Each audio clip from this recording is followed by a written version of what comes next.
What's up everybody? Today in the shop I got this 2019 Honda Pilot. It's a pretty new car, and the customer complaint is that as soon as they get up to 60 kilometers per hour or 40 miles per hour, the RPM start fluctuating between 1 and 2000 RPM. They say they could feel the car jerking and shaking, and it's just not a good feeling. So today I'm going to show you guys how to diagnose this, how to fix it, and I'm going to give you some info on this because it's actually a common problem and surprisingly Honda knows about it. So first let's just confirm the customer complaint and let's look at some live data. Now here we are driving the car.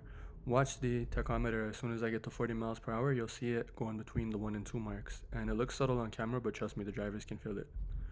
Right there, you can start to see it. It's just jumping around. So next thing we're going to do is just pull up some live data and look at that. Now the live data is not from this specific test drive. I just thought it looked cool on the video to put them together. But basically what we're looking at is input shaft speed and output shaft speed. And if there's a major difference in between them, we're going to know something catastrophic's wrong. But there's not. So we're good to proceed. Now, what is this issue? Honda actually issued a TSP for it, and it's the torque converter and the transmission that's starting to fail, which is ridiculous on such a new car, and it's also ridiculous that Honda knows about this.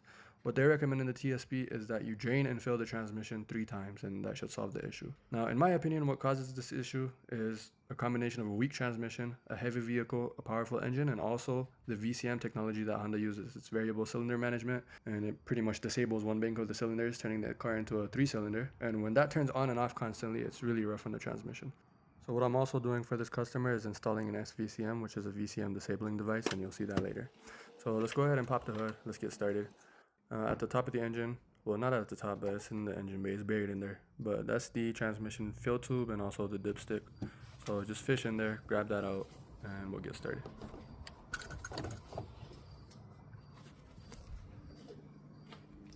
Now here I am about to drain the transmission. This is actually the 3rd drain and fill. You gotta do this 3 times, remember? I didn't record the first 2, I just recorded the last one, but I wasn't thinking transmission fluid flows faster when it's hotter. So watch what happens here. I actually tried to put a piece of paper to avoid making a mess, and yeah, it wasn't a good idea. Just keep watching.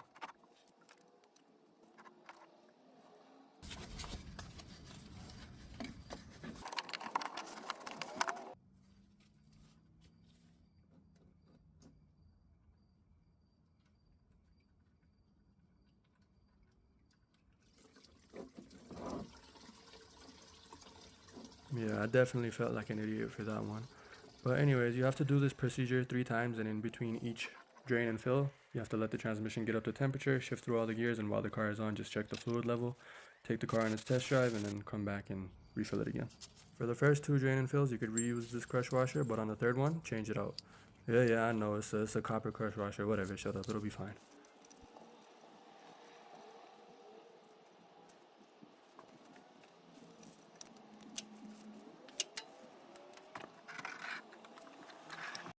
When you're filling the transmission, make sure you use genuine Honda ATF DW1, it's very important.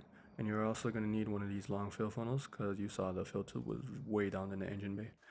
So anyways, go ahead and get that fill tube installed. My dad came out to watch. And you know that fill tube is down there when you got to hit gymnastics. Look at me. You got to do one of those. And then I need another funnel on top. Anyways, go ahead and fill up the transmission. You're going to want to do this 3.5 times. It takes 3.5 quarts, so 3.5 of those bottles. And then, like I said, you just want to turn the car on, let it warm up, shift through all the gears, and then check the transmission fluid level. So that's what I'm going to do here. I didn't record the full thing, but you guys know how to do that.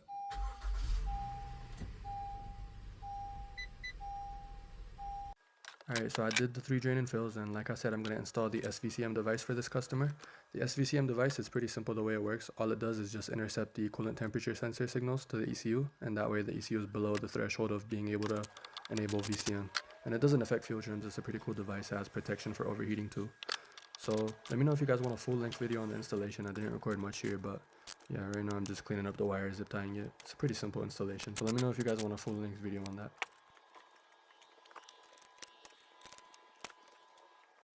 Alright, so we're finally done. Let's go ahead and close the hood, and we're almost ready to take the car for a test drive. Now let me know what you guys would charge for a job like this. It actually took quite a while because you gotta test drive it in between each drain and fill. Anyways, I had to clear out some codes because I was messing with the battery during the SVCM installation, but we're pretty much ready to take it for a test drive now. I'm also going to pull up some live data, monitor that while I'm driving, see if anything changed. But let me get out onto a main road and we'll take it for its maiden journey. Alright, so here we are. Let's take the car up to 40 miles per hour and let's see what happens.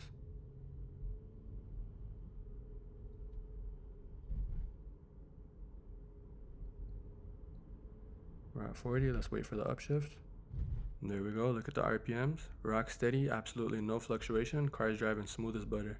So this car is fixed, but let me know what you guys think of this issue. Obviously Honda knows about it, there's a TSB for it. But should Honda take responsibility for this? Should Honda be paying? Because this is quite a bit of work, and honestly this is a widespread issue. And it's not okay on a car this new to have transmission issues like this. I mean, it's kind of ridiculous. This is a pretty low mileage car. And also, you shouldn't have to modify a car to make it more reliable. Modifications usually make cars less reliable, especially on a car this new. Anyways, thank you guys for watching. As always, I hope you all learned something, and I'll see y'all next time.